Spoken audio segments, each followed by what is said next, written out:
सन 2026-27 वर्षाचं कोल्हापूर महानगरपालिकेचं अंदाजपत्रक स्थायी समिती सभापती विशाल शिराळे यांनी महासभेला सादर केलं. पर्यावरणपूरक वाहतूक, पूरमुक्त कोल्हापूर, सुरक्षित शहर प्रकल्प, तावडे हॉटेल ते शिवाजी पुलापर्यंत उड्डाणपूल, आधुनिक सौर ऊर्जा प्रकल्प राबवण्याचा मनोदय सभापती शिराळे यांनी व्यक्त केला.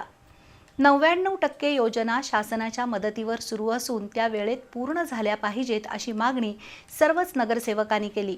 तर महापालिकेतील रिक्त जागा भरल्या पाहिजेत. निलंबित कर्मचाऱ्यांना घरात बसून पगार देऊन पोसण्यापेक्षा त्यांना कामाला जुंपलं पाहिजे अशी मागणीही आजच्या सभेमध्ये करण्यात आली. महापौर रूपाराणी निकम यांच्या अध्यक्षतेखाली आज कोल्हापूर महानगरपालिकेची अर्थसंकल्पीय सभा पार पडली. प्रारंभी इतिहास संशोधक डॉ. जयसिंगराव पवार यांना श्रद्धांजली वाहून त्यांच्या स्मरणार्थ लायब्ररी सुरू करावी असा ठराव करण्यात आला. त्यानंतर स्थायी समिती सभापती विशाल शिराळे यांनी महापालिकेला अर्थसंकल्प सादर केला. यंदाच्या अर्थसंकल्पात पर्यावरणपूरक वाहतुकीला प्राधान्य दिलं जाणार आहे असं सभापती शिराळे यांनी सांगितलं. याशिवाय या अर्थसंकल्पातील काही प्रमुख मुद्दे पाहूया.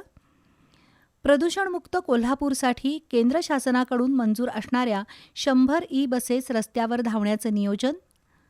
पूरमुक्त कोल्हापूर प्रकल्पासाठी 411 कोटी रुपयांची निविदा अंतिम टप्प्यात.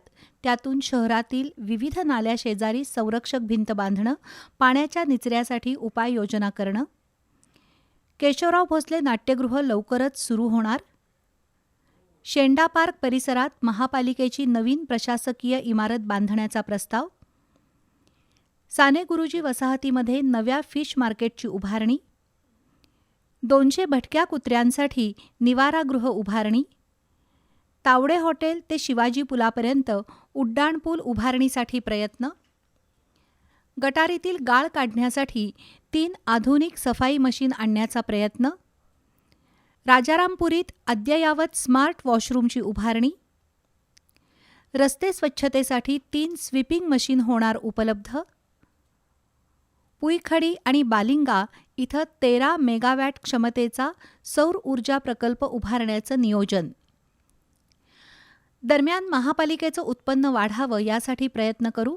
तसंच राज्य आणि केंद्राच्या निधीतून होणारे प्रकल्प वेळेत पूर्णत्वास नेण्याचा प्रयत्न राहील असं सभापती विशाल शिराळे यांनी सांगितलं.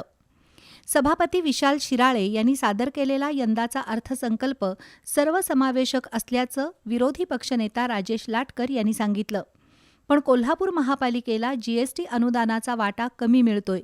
गेल्या 7 वर्षात 350 कोटी रुपये कमी मिळाले आहेत. हे अनुदान मिळण्यासाठी शासन स्तरावर प्रयत्न करावेत अशी मागणी लाटकर यांनी केली. केएमटीच्या ई-बसेससाठी शहराच्या 4ही बाजूला चार्जिंग पॉईंट उभारावेत अशी मागणीसुद्धा लाटकर यांनी केली.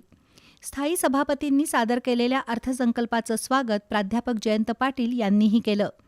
यंदाच्या अर्थसंकल्पात 69 कोटी रुपयांची आरंभीची शिल्लक दाखवली आहे. हा तांत्रिक दोष असल्याचं प्राध्यापक जयंत पाटील यांनी सांगितलं. महापालिकेला अपेक्षित उत्पन्न मिळत नसल्यानं विकास कामाला पैसे मिळत नाहीत. तसंच 99% योजना शासनाच्या मदतीवर सुरू असल्याचं प्राध्यापक पाटील यांनी नमूद केलं. महापालिकेचा प्रत्येक प्रकल्प वेळेत पूर्ण व्हावा अशी मागणीही त्यांनी केली. दुसरीकडे महापालिकेतील अनेक अधिकारी व्यवस्थित काम करत नाहीत असा आरोपही प्राध्यापक पाटील यांनी केला. तसंच रिक्त जागा भरल्या तर महापालिकेचं उत्पन्नही वाढेल. शिवाय महापालिकेतून निलंबित झालेल्या अधिकारी आणि कर्मचाऱ्यांना पगार देऊन फुकट पोसण्यापेक्षा त्यांना दुसऱ्या विभागात कामाला लावावं अशी मागणी प्राध्यापक पाटील यांनी केली. उत्पन्न वाढीच्या दृष्टीनं 5 कलमी कार्यक्रम राबवावा. सौर ऊर्जा प्रकल्प उभारावा. लँड ऑडिट करावं. आर्थिक श्वेतपत्रिका काढावी. केंद्र आणि राज्य शासनाच्या योजनांची अंमलबजावणी करावी अशी मागणी सुनील मोदी यांनी केली. एकीकडे महापालिकेचे अधिकारी गलेलठ्ठ पगार घेतात पण काम करत नाहीत. स्वच्छतेसाठी महापौरांना रस्त्यावर उतरावं लागतं.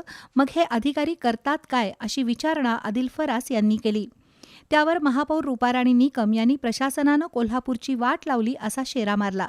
स्थायी समिती सत्ताधारी सदस्यांना विकासासाठी 15 लाख तर विरोधी सदस्यांना 10 लाख देणार असेल तर सभात्याग करू असा इशारा नगरसेवक इंद्रजित बोंद्रे यांनी दिला. तर विजय खाडे यांनी महापालिकेच्या उत्पन्न वाढीसाठी काही पर्याय सुचवले.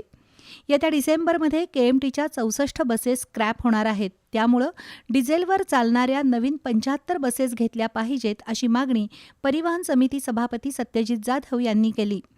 दरवर्षी महापालिका केएमटीला 23 कोटी रुपये अनुदान देतं. त्यामुळं नवीन बस घ्यायला निधी उपलब्ध नाही असं आयुक्तांनी स्पष्ट केलं. एकूणच कोल्हापूर महापालिकेच्या आजच्या सभेमध्ये नगरसेवकांनी शहराच्या जिव्हाळ्याच्या प्रश्नांना आणि मुद्द्यांना हात घातला.